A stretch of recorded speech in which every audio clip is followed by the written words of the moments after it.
Alors voici l'habillage. La panseuse ouvre le paquet dans lequel il y a d'abord une serviette pour s'essuyer les mains. On s'essuie uniquement les mains, pas les avant-bras ni les coudes. Et on prend la casaque, on la tient loin de soi, on la déplie loin de soi, bras tendus. Et la panseuse vient prendre les extrémités du col pour fermer la blouse au niveau du col. Il y a également une fermeture par des petits liens au niveau de la ceinture. Et cette zone sera ensuite masquée par le rabat que l'on va faire tourner. Le chirurgien vient maintenant mettre des gants, une ou deux paires selon ses habitudes.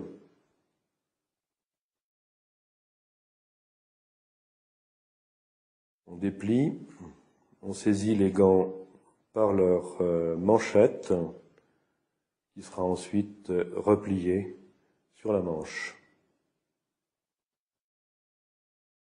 Il faut prendre son temps au début, ne pas mélanger le droit et le gauche. Là, on tient les gants par la manchette et l'autre gant, on va le tenir par l'intérieur de la manchette.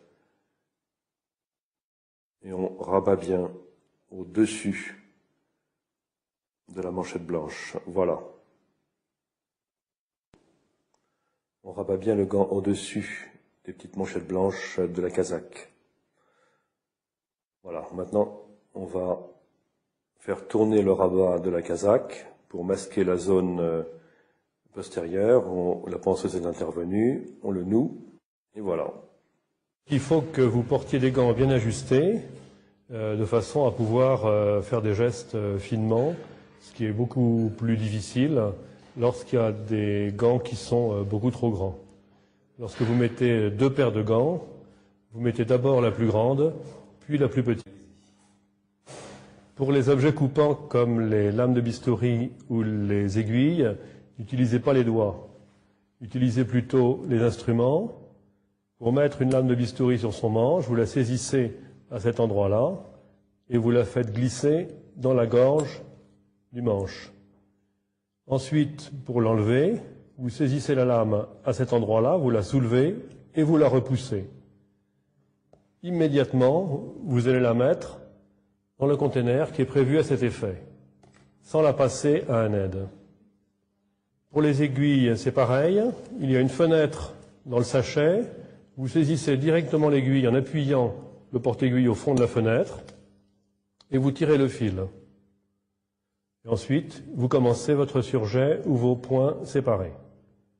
Lorsque vous passez un instrument à un aide, ne le passez pas avec le bout pointu le premier, mais au contraire, le manche le premier et tout doucement pour éviter de vous blesser. Un champ opératoire ne doit pas ressembler à ça. Il faut jeter les sachets au fur et à mesure qu'on les utilise. Il faut jeter les bouts de fil dans les baquets, les compresses également, de façon à avoir un champ toujours propre et bien rangé, de façon à pouvoir travailler correctement. De base qui servent dans tout type de chirurgie, le bistouri, le porte-aiguille, les ciseaux, ici ce sont des ciseaux de maillot, les pinces à disséquer, les trois types de base, pince à griffe pour la peau, pince sans griffe pour les gestes simples, pince de deux baquets avec des petites griffes qui s'intriquent les unes les autres pour la chirurgie vasculaire, la chirurgie fine ou la chirurgie digestive. Les pinces hémostatiques, ici une pince de Christophe. Il y en a de toute longueur et de toute forme. Voilà, lorsqu'on travaille, il faut éviter d'opérer à main levée, les bras pendants, parce qu'on manque de précision, on se fatigue et cela peut générer un tremblement au bout de quelque temps. Il faut chercher à s'appuyer, à avoir des appuis, soit par le bras, soit par le bord cubital de la main, soit par un 5e doigt tendu, de façon à être posé, reposé, et avoir de la précision et travailler sans trembler. Le bistouri se tient comme un couteau de table entre le pouce et l'index, pas comme un poignard. Pour faire une grande incision rectiligne, on va utiliser ce bistouri à grande lame et on va bien tenir le plan que l'on va inciser. L'aide va nous aider pour cette tension et on va l'appliquer à plat et on va tirer le bistouri pour faire une incision bien rectiligne. En fin d'incision, on va redresser la lame du bistouri et travailler avec la pointe pour que l'extrémité de l'incision ait un bord bien net. Pour les incisions plus fines, on va utiliser un bistouri à petite lame et le tenir comme un stylo, non plus comme le couteau comme tout à l'heure. L'aide va nous aider à bien tendre le plan à inciser. On va utiliser le bout de la lame et tracer l'incision tout doucement. Et il faut bien tendre le tissu pour pas qu'il fronce et bien relever, comme tout à l'heure, la lame de façon à ce qu'il y ait ici un bord et là un bord bien net. Pour les pinces hémostatiques et pour les porte-aiguilles, voici quelle doit être la tenue. Il faut mettre le pouce dans le premier anneau, le 4e doigt dans le 2e anneau, l'index ici pour guider et le 3e doigt qui s'appuie là. Il ne faut pas trop entrer le doigt car on perdra de la précision. Il faut mettre simplement le bout de la pulpe du pouce et la première phalange du 4e doigt. Ce sont des instruments courbes. Il faut les tenir avec la même courbure que la paume pour utiliser leur courbure. Ces instruments sont munis ici d'une crémaillère. Pour les fermer, c'est simple. Pour les ouvrir, il faut exercer ici une petite poussée, ce qui permet de les ouvrir. On peut aussi accentuer la fermeture et il s'ouvre tout seul. Hop. Lorsqu'on tient l'instrument de la main gauche, il faut, pour l'ouvrir, exercer une poussée avec le 4e doigt, alors que le pouce et l'index maintiennent bien l'instrument. Et ainsi, la pince s'ouvre toute seule. Les ciseaux sont les instruments qui ne fonctionnent que quand les lames frottent bien l'une sur l'autre. Pour ce faire, il faut pousser avec le pouce et tirer avec le 4e doigt qui est dans l'anneau. Ainsi, on a un bon frottement des lames. Pour les gauchers, c'est difficile, ils doivent inverser ce geste.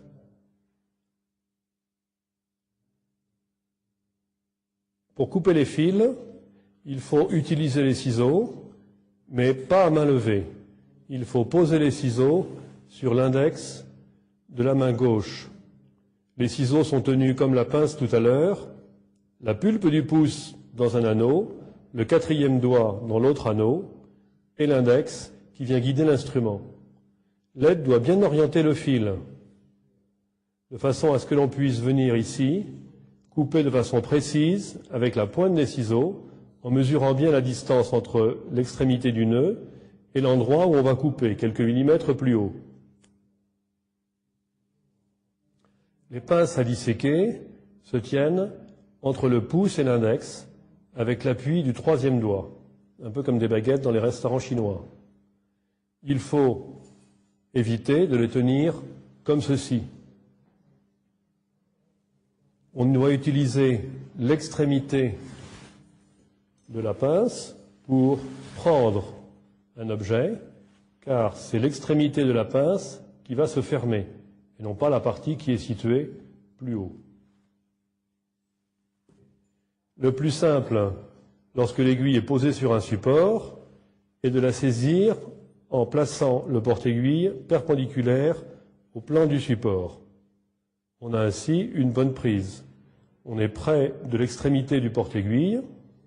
On est à environ 2/3, 1/3 entre la pointe et le talon, plus près du talon. Et l'aiguille se place dans un plan perpendiculaire au porte-aiguille.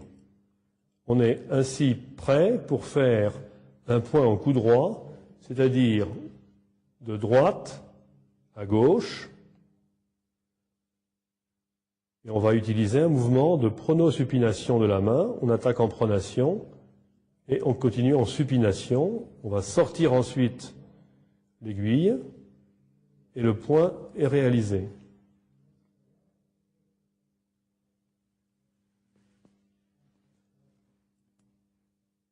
Si on veut modifier la position de l'aiguille sur le porte-aiguille, on peut desserrer légèrement le porte-aiguille et la déplacer avec la pince. Pour la placer un peu vers l'avant, ou au contraire, vers l'arrière.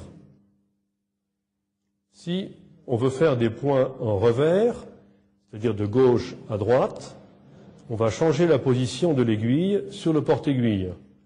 Pour ce faire, on peut utiliser la pince. Voilà, là on est placé en revers. Et on peut donc coudre de gauche à droite. Toujours avec un mouvement de pronosupination, pour bien suivre l'axe de l'aiguille. On peut aussi, pour passer du revers au coup droit, faire tourner l'aiguille, non plus avec la pince comme ceci, mais en utilisant un appui ici, d'un sens vers l'autre.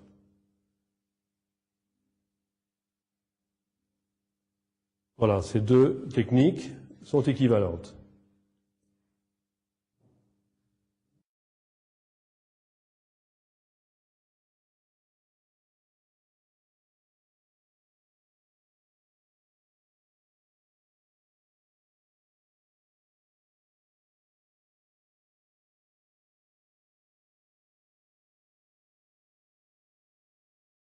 Le premier nœud à apprendre est le nœud plat. Habituellement, on a dans la main gauche un brin long, qui ici est notre brin blanc, et dans lequel il y a la bobine. Et puis on a un brin court qui fait une dizaine de centimètres en main droite. Pour faire un nœud plat, il faut qu'à chaque passage, les brins changent de côté. Celui qui est loin de soi doit venir près, et celui qui est près de soi doit aller loin. Pour mettre la main entre les brins, il faut éviter de les croiser auparavant. Il ne faut pas croiser ces brins avant de commencer le nœud.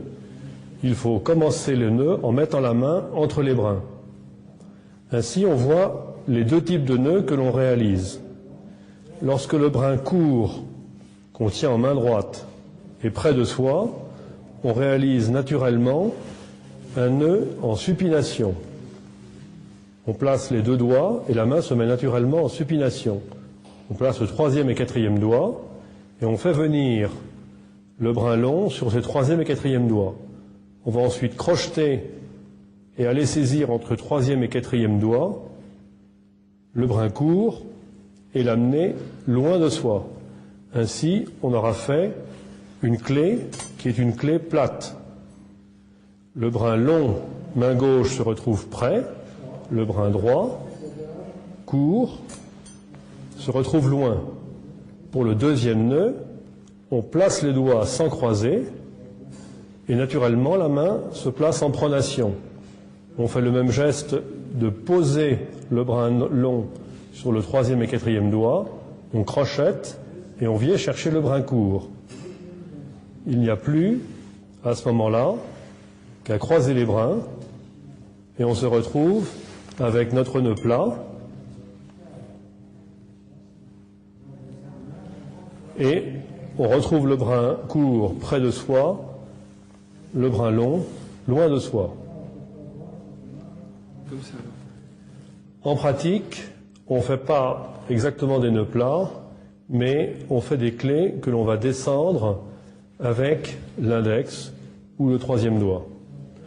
Mais ce que l'on doit faire, c'est inverser le sens de chaque nœud. Un coup en pronation, un coup en supination. Supination, là. Et pronation, là. En inversant ainsi le sens des clés, on a des nœuds qui tiennent bien. Un nœud très fréquemment employé est le nœud de toupet qui permet de bien mesurer le serrage qu'on va donner au nœud. Le principe en est simple, on fait 2 clés en supination. D'abord une première clé que l'on va descendre avec le doigt, sans trop la serrer. Ensuite une deuxième clé dans le même sens, en supination. Et là, on va bien faire attention de mettre le brin tenu en main gauche rectiligne, de ne pas le couder, sinon on aurait du mal à faire ça. Une fois qu'on le tient bien rectiligne, il est facile de descendre les 2 clés en tirant bien sur ce brin blanc. Pour le bloquer, on va ensuite tirer sur les 2 brins, surtout le brin court, et on va bloquer ainsi le nœud. Pour le bloquer définitivement, on va faire un 3e nœud, cette fois en pronation, et bien le serrer, et le nœud va être complètement bloqué. Maintenant, les nœuds aux porte-aiguilles. On les fait fréquemment en orthopédie ou quand on veut économiser du fil. Alors on passe d'abord le point, on récupère son aiguille, on tire son fil au maximum pour ne laisser qu'un brin court, très court. On va se mettre environ à 8-10 cm, pas plus loin, pour faire 2 passages avec le porte-aiguille. Et on croise bien les 2 brins, ici, pour faire un nœud plat. Ensuite, on fait une 3e clé en sens inverse qui permet de bloquer le fil. Et on peut enchaîner au-dessus 1 ou 2 clés pour être sûr que tout va bien.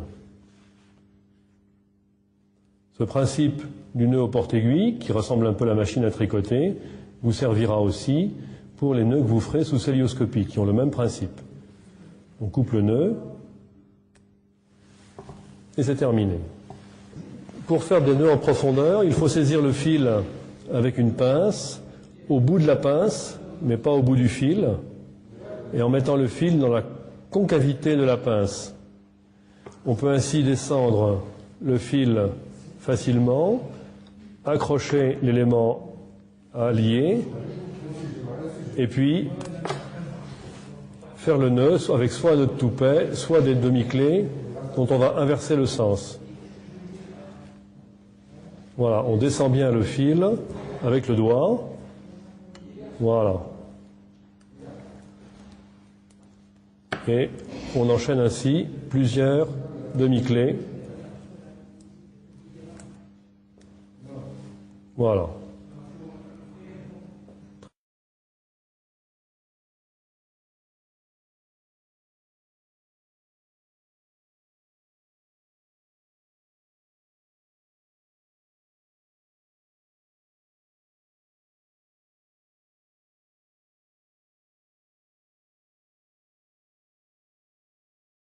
Les points sur la peau. Voici une plaie tout à fait banale. Nous allons vous montrer comment faire les points pour fermer cette plaie. On saisit la peau avec une pince à griffe et on va commencer loin, ici, à l'extrémité. On va éverser la peau avec ce mouvement-là et on va planter l'aiguille bien perpendiculaire. On va ensuite, avec un mouvement de pronosupination, la ressortir, éverser l'autre berge et la traverser perpendiculairement, en faisant un bon contre-appui ici avec la pince. Pour sortir l'aiguille, il vaut mieux pousser avec le talon et ensuite la sortir avec le porte-aiguille. Il ne reste plus qu'à faire le nœud de votre choix.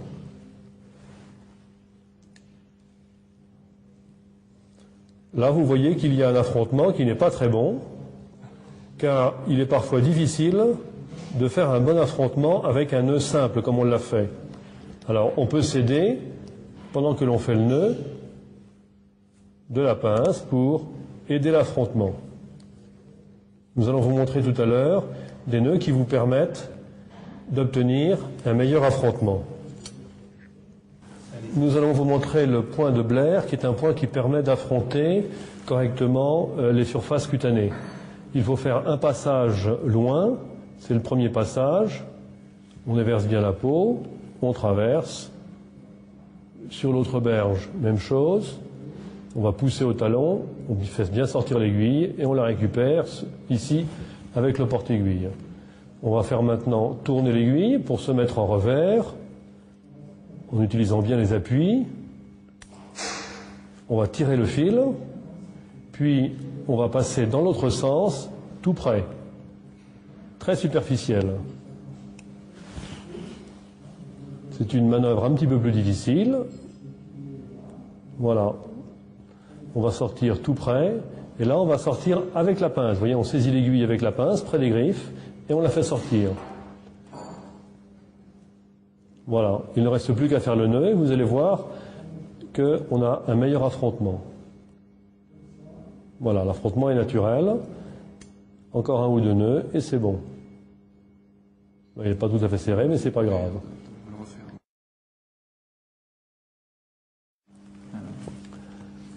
Le point en U, c'est un point hémostatique qui peut rendre service, mais qui ne donne pas un affrontement excellent. On commence par un point standard, en passant de loin vers près, toute l'épaisseur de la peau. Ensuite, on tourne l'aiguille après avoir tiré le fil pour se placer en revers. On va modifier un peu la position de la main sur le porte-aiguille. Vous voyez, là, le pouce n'est pas dans l'anneau et le porte-aiguille est tenu à plat.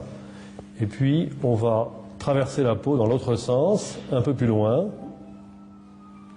On va tirer le fil en essayant de ne pas le faire sortir. Et on va faire maintenant notre nœud au porte-aiguille que vous connaissez. Une double clé, bien à plat. Et ensuite, on enfile des clés, voilà, en les changeant de sens, les unes après les autres. Alors le point en X, lorsqu'on veut obturer, par exemple, un vaisseau, supposons que ceci soit un vaisseau, c'est un air, mais c'est pas grave, on va faire un passage ici, un passage là, ce qui permettra d'obturer quelque chose qui saigne, par exemple. Donc on fait deux passages dans le même sens, légèrement décalés. Alors le premier, voilà, on recharge en s'appuyant bien. L'aide va saisir ensuite les deux petits brins. Il va les tendre pour mieux faire sortir le pédicule et permettre un bon passage bien solide au deuxième. Ensuite, on va tout simplement nouer et le vaisseau qui se trouve au sein du pédicule va être obturé. Voilà, on fait des demi-clés qui s'enchaînent les unes les autres. Voilà. Au moins 5 pour un fil tressé, 8 pour un fil monobrin.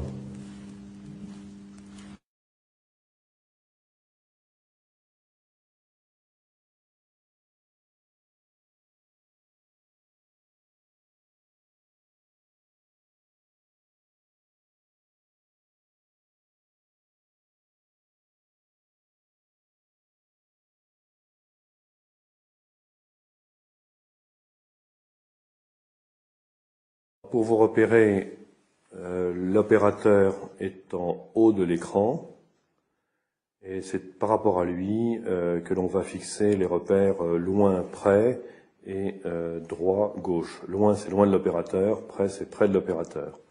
Droit et gauche, c'est à la droite de l'opérateur, à la gauche de l'opérateur.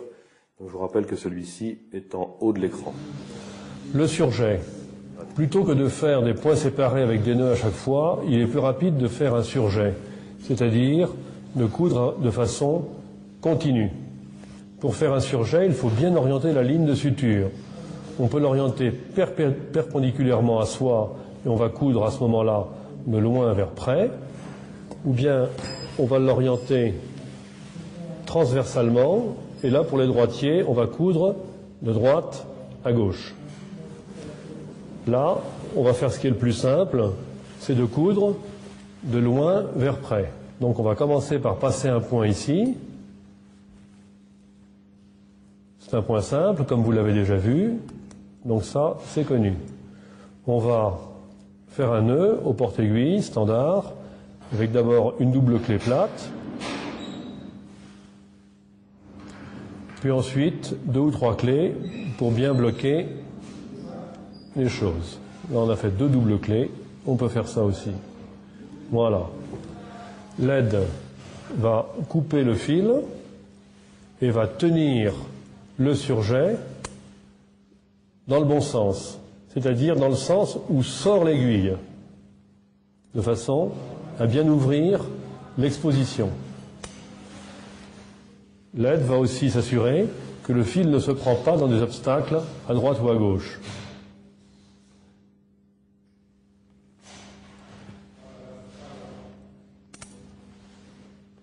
À chaque fois, l'aide lâche le fil, puis le reprend. Je lâche le fil et on le reprend. On ne tient pas le fil comme ça dans le champ de l'opérateur, mais bien comme ça, de façon à ce que le fil ne soit pas dans son champ, c'est-à-dire vers soi et du côté où sort l'aiguille. Pas comme ça. L'opérateur, ainsi, peut coudre rapidement.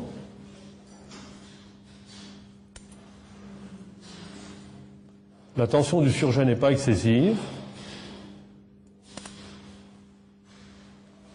Et on fait un simple nœud pour terminer.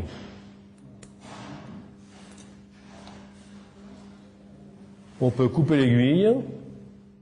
On va montrer qu'on coupe l'aiguille. Voilà, de façon à ne pas risquer de se piquer. On va prendre un fil ici assez court, le saisir avec le porte-aiguille au sommet de la boucle. Voilà.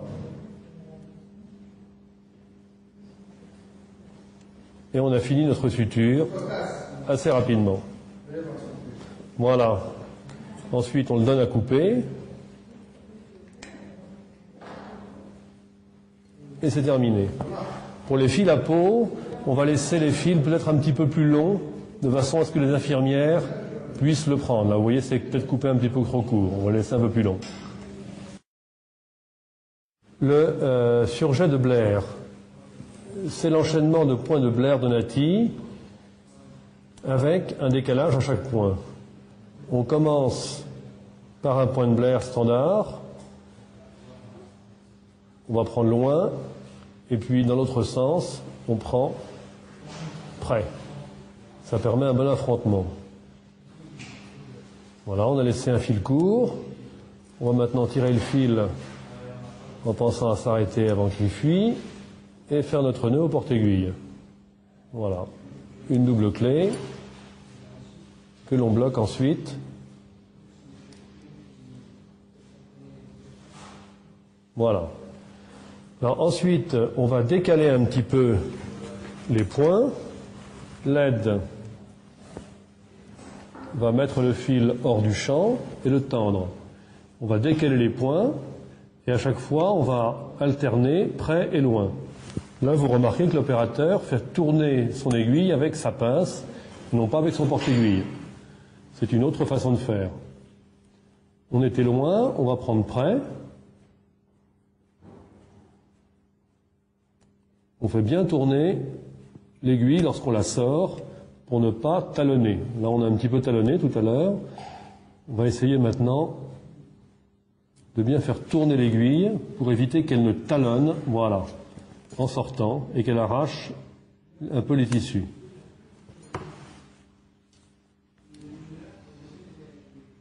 Voilà, ça va donner un aspect un petit peu oblique à la suture. Voilà. Vous voyez, à chaque fois, on fait tourner l'aiguille pour la remettre dans le bon sens en se servant de la pince à disséquer. On la fait tourner dans la pince à disséquer. Regardez bien. Voilà. Ça permet d'éviter les reprises de porte-aiguille. voyez se bâtir le surjet de Blair, oblique, avec un bon affrontement.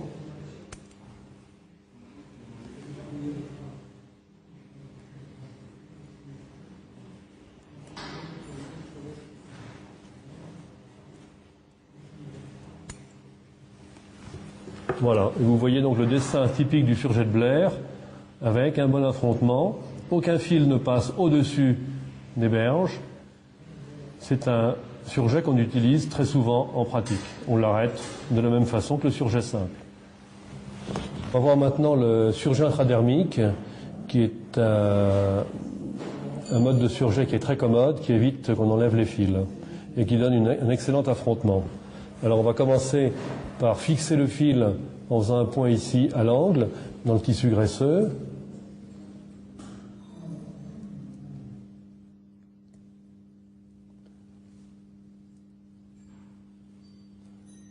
On va nouer, ce qui va permettre de fixer donc le début de notre surjet. Et puis on va commencer les différents points.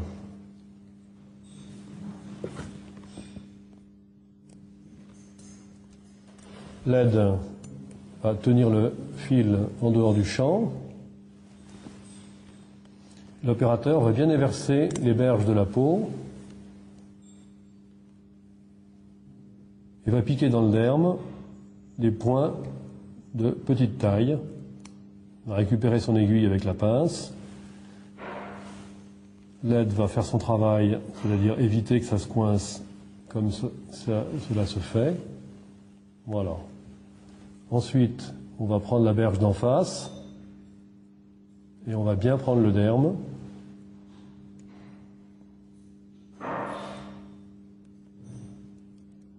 Ce qui va nous donner un excellent affrontement.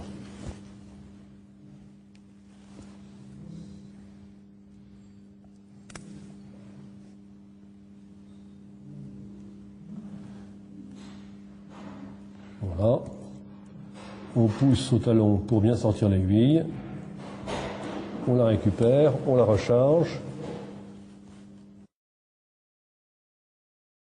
On va maintenant montrer la fin du surjet. On peut faire quelque chose de très simple. Là, on va prendre deux derniers points. Un point sur la berge en face. Voilà. Un point sur la berge de notre côté. Non, dans le même sens. Dans le même sens, vers là. Voilà. Un point, tout petit point. On ressort bien dans le derme, c'est parfait. Voilà. Alors là, il suffit de passer ensuite dans la boucle, de serrer en tirant vers l'origine du surjet. Ça permet de serrer le surjet. Il est serré. Et maintenant, il suffit de piquer dans la plaie et sortir à côté. Et on va couper le fil à ras.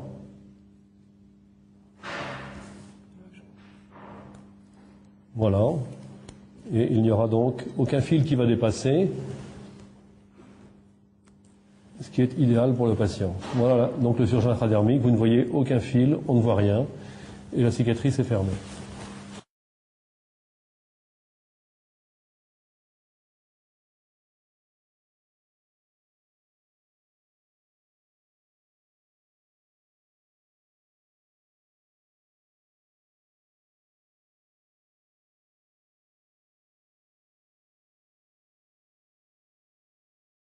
On va maintenant faire une résection de l'intestin grêle. On va par exemple prendre cette partie et la réséquer. D'abord, il faut faire l'hémostase des vaisseaux du méso. Alors, ici, c'est un intestin de porc avec des vaisseaux terminaux sans arcade. Mais ça permet de simplifier les choses. Pour faire l'hémostase du méso, on va ouvrir le péritoine avec les ciseaux.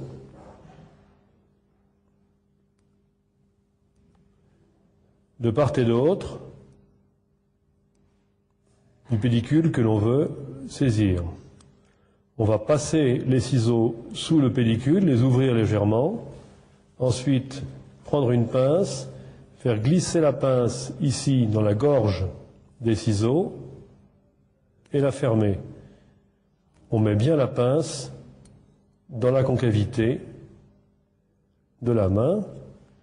Et la deuxième pince, on la met dans le même sens.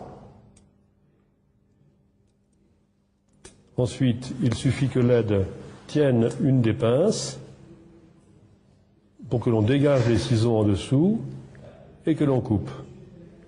On va alors lier sur les pinces. L'aide va bien aider, l'opérateur va bien aider son aide en tenant bien le pédicule et on va faire le nœud en essayant de ne pas trop tirer sur le pédicule de peur de l'arracher. Et l'opérateur va aider son aide en fixant le pédicule. On inverse les nœuds à chaque fois et on les descend avec le doigt. 4 ou 5 nœuds suffisent. On continue ici.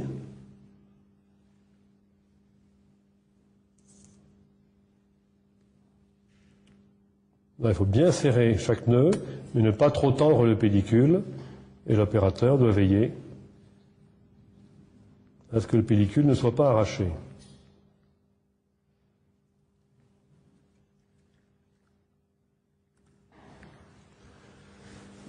Ensuite, la résection du grêle. Lorsque le grêle est sous tension, on peut utiliser des clans souples pour éviter que le contenu de l'intestin ne se déverse dans le champ opératoire. Ici, on a affaire à un grêle qui est vide, donc on n'aura pas recours à ces clans. Il faut bien dégager le côté mésentérique ici, de chaque côté.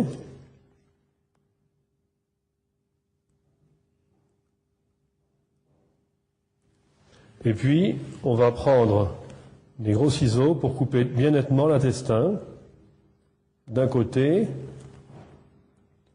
puis de l'autre. Ensuite, va commencer la phase de suture intestinale.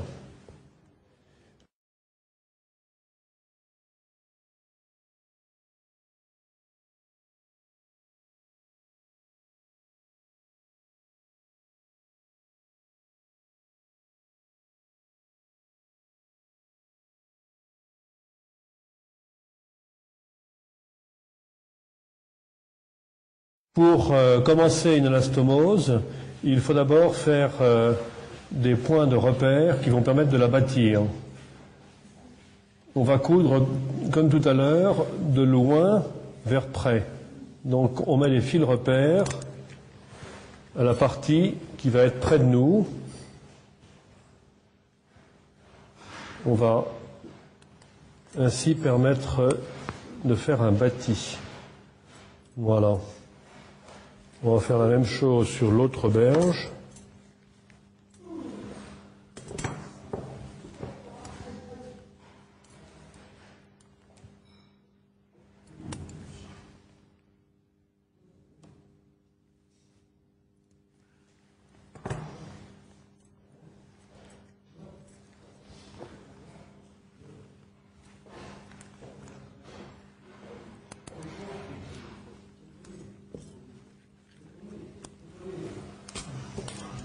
On va prendre ensuite un deuxième fil.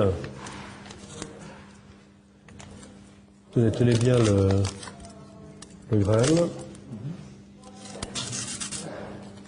Et on va commencer le plan postérieur, celui-là. Ouvrez bien le grêle, voilà. On va commencer le plan postérieur.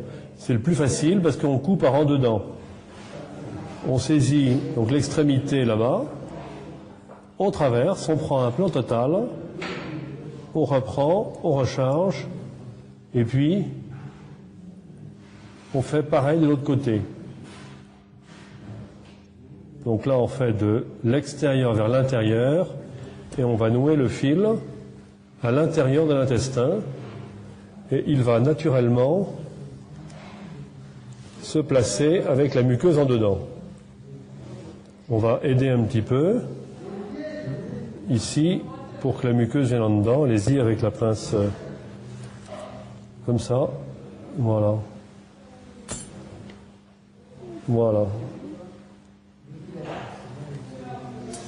La muqueuse vient pas bien en dedans, là, oui. Il faut que vous preniez avec la main gauche la muqueuse et que vous la mettiez en dedans ici.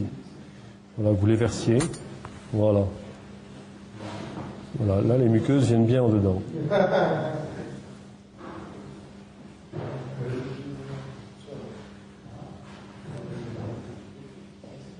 Voilà. Maintenant, on va mettre ça sur une petite pince repère. Et l'aide va prendre le surjet.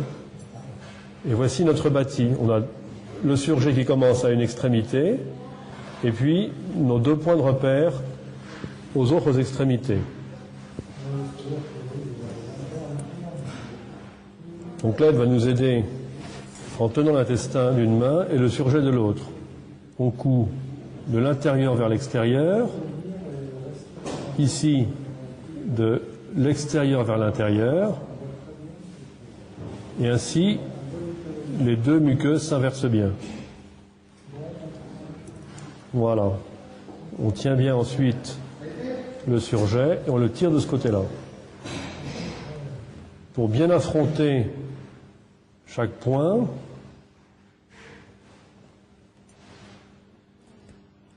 au moment où l'aide lâche le surjet, il va tendre le fil repère, voilà, de façon à ce que l'on puisse bien poser chaque point comme les barreaux d'une échelle.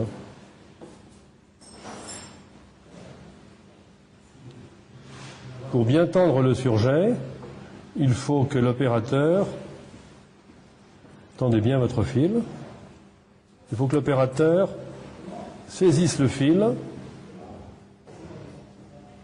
et le tende bien le temps de l'affrontement pour ne pas qu'il se détende. Et on repart ici. Ne tirez pas trop fort de façon à ne pas trop déplacer le grêle. Voilà. Et ça s'enchaîne très bien. Il faut tendre le surjet jusqu'à ce que l'opérateur ait saisi le fil. D'accord, Raphaël? Vous voyez, c'est un plan qui est très simple. Ce sont des points totaux. On tire le fil repère pour bien affronter et on place bien ces fils équidistants comme les barreaux d'une échelle. Un passage, deux passages, tirez toujours bien sur le surjet. Voilà. Le fil repère. Voilà. On prend le surjet assez près. Prenez-le assez près, de façon à me laisser moins un fil assez long. Voilà. On peut travailler ainsi sur des tissus qui sont tendus. On s'assure qu'on a une bonne distance, ici, la même, de chaque côté. Parfois, les intestins sont de calibres différents et il faut tricher. Ici, ce n'est pas le cas. Alors l'aide doit faire attention à éviter ce genre de choses qui peuvent amener à déchirer l'anastomose, qui déclenche une colère intense chez l'opérateur, habituellement.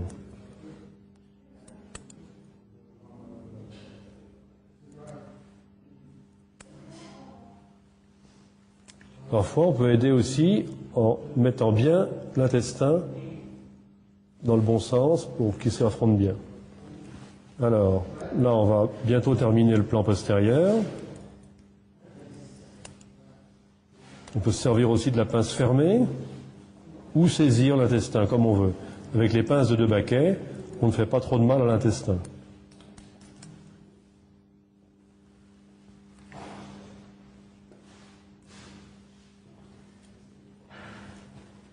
Voilà, maintenant on va sortir le dernier point ici et le faire sortir à l'extérieur. Les points d'attente sont retirés. On prend un fil neuf et on va faire un point d'arrêt en cousant en revers. Vous allez comprendre pourquoi.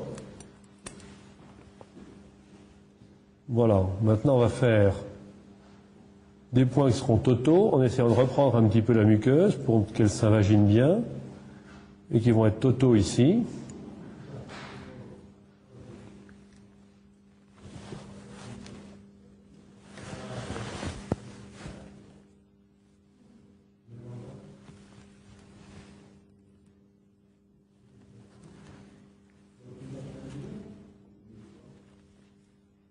C'est là qu'on utilise bien le nœud de toupet ou des nœuds qui permettent de bien mesurer la pression. On va arrêter le surjet, le fil du surjet postérieur ici.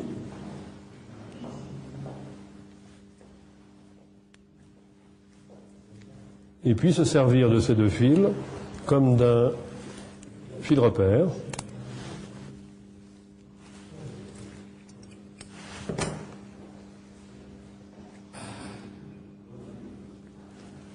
À ce moment-là, on va ajouter quelques aiguilles pour améliorer les choses.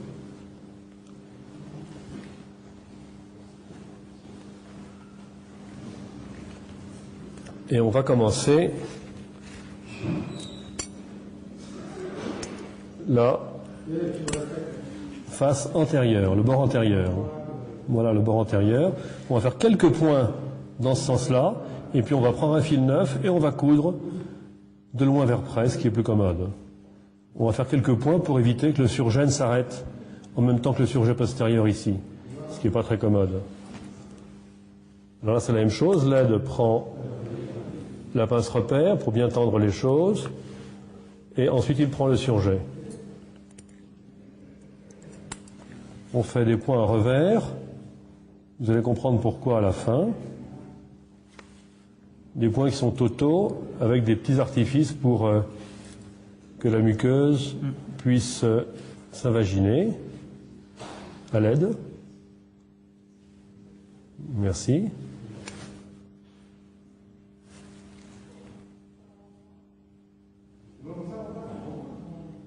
Voilà, donc des points totaux.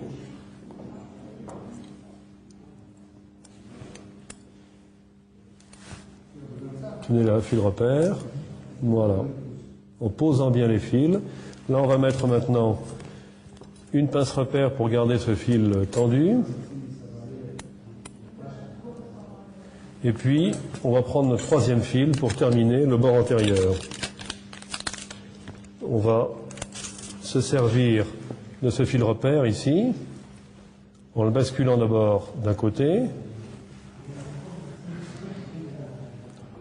On va prendre un point total, capuchonner la muqueuse sur la pointe de l'aiguille pour qu'elle puisse s'enfouir. On bascule le point ici, le point de repère ici. On va enfouir la muqueuse de la pointe de l'aiguille et prendre un bon point et nouer.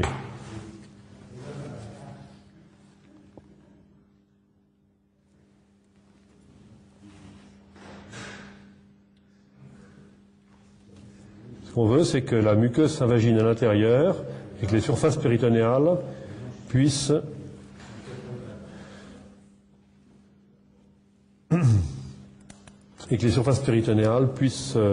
bien s'affronter.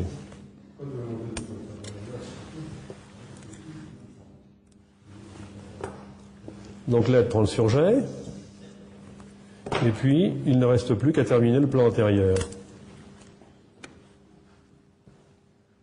Donc, on traverse complètement la muqueuse, on s'assure qu'on ne prend pas la face postérieure, on traverse complètement la paroi, pardon, on recapuchonne ici la muqueuse, on prend en face, on invagine la muqueuse de la pointe de l'aiguille et on ressort. L'aide tend bien le fil repère et sort le surjet. Maintenant, on utilise volontiers la pince ouverte qui permet de bien exposer les choses.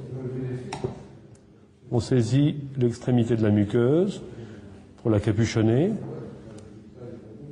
Et même chose ici, on rentre bien la muqueuse avec la pointe de l'aiguille.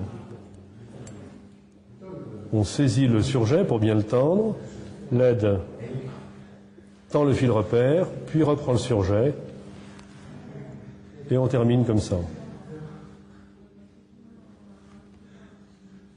La suture prend son aspect définitif avec une forme de sillon, et les points sont de plus en plus faciles à passer.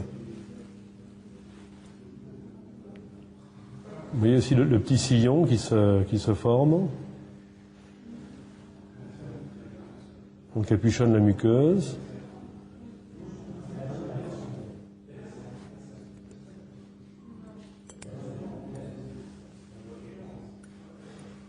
Voilà, on place bien les fils comme les barreaux d'une échelle.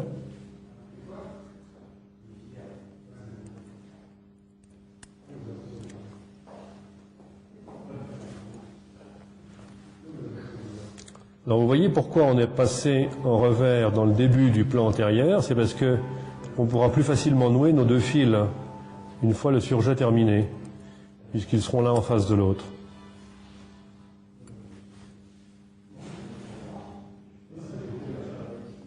À la fin, on se sert de l'aiguille de la pince que l'on met dans la lumière intestinale, et là on peut la mettre fermée, on glisse sur la pince pour éviter de prendre la muqueuse en face.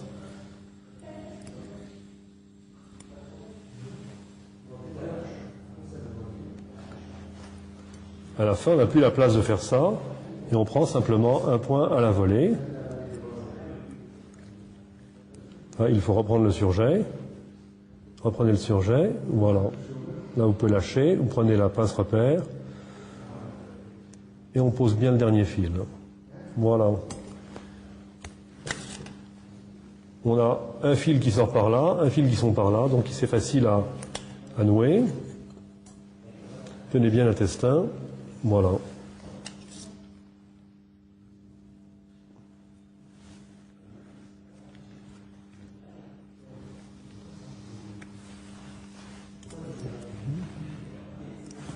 Voilà, donc vous avez une anastomose qui est étanche d'emblée,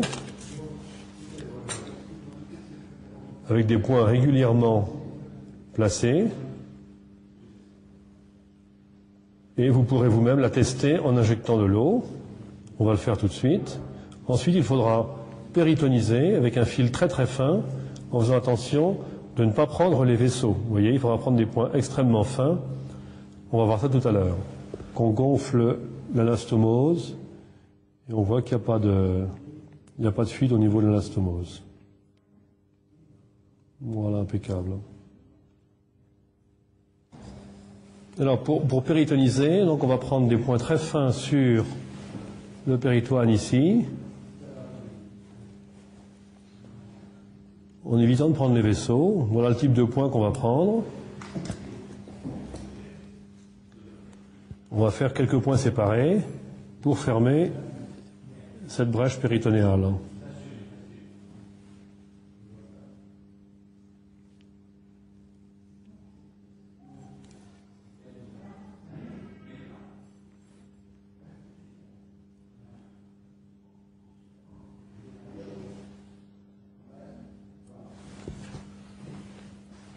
Voilà, on fait bien attention de ne pas prendre les vaisseaux, on ne pas blesser les vaisseaux. Donc on prend juste 1,5 mm d'épaisseur. Là on essaye de trouver du péritoine. Voilà. On a donc des points extrêmement fins. Voilà, et 2-3 points comme ça permettront de fermer la brèche.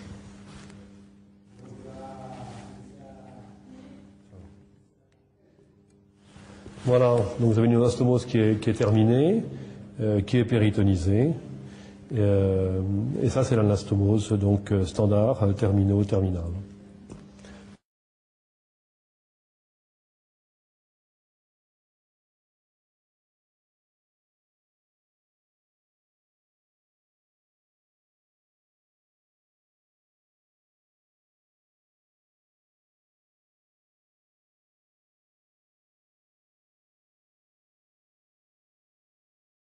Maintenant une biopsie ganglionnaire. Vous voyez ici les ganglions du mésentère. Donc on va aller chercher ce ganglion-là. Vous faites souvent des biopsies ganglionnaires au niveau de l'aisselle ou au niveau du creux inguinal. Et une première chose qui est difficile, c'est de tenir le ganglion, qui souvent arrache. Alors un bon moyen, c'est de commencer à mettre un point en X sur votre ganglion, et vous le faites tenir par l'aide. Voilà, vous passez donc un point en X avec l'aide qui vous maintient bien le ganglion en bonne place. Vous prenez bien les deux brins là, voilà. On va pas trop le serrer, même pas le nouer du tout, et simplement le mettre sur une pince repère. Et on va pouvoir comme ça, très facilement, aller tirer notre ganglion, à droite, à gauche. Voilà. Alors ensuite, ce qu'on va faire, c'est qu'on va ouvrir le péritoine. Devant le ganglion, on va bien montrer ensuite ce qu'il y a en dessous. On va ouvrir le péritoine au ciseau, très finement, au ras du ganglion. Ensuite, il y a des petits pellicules qui sont là. On pourra soit les coaguler, soit si on pense qu'il y a beaucoup de lymphatique, eh ben, on va faire comme ça avec les ciseaux. Vous voyez, on avance, on écarte un peu en avançant. Ça permet de prendre un pellicule. Le pellicule, on va le prendre avec la pince, sans mettre de retour, c'est pas la peine. On vient aplatir ça. On va bien lever ça pour le voir. Et puis, on coupe. Voilà. On fait le nœud là-dessus. Voilà. Donc, on pose la pince. Et c'est fini. Et on peut donner le ganglion pour la pâte.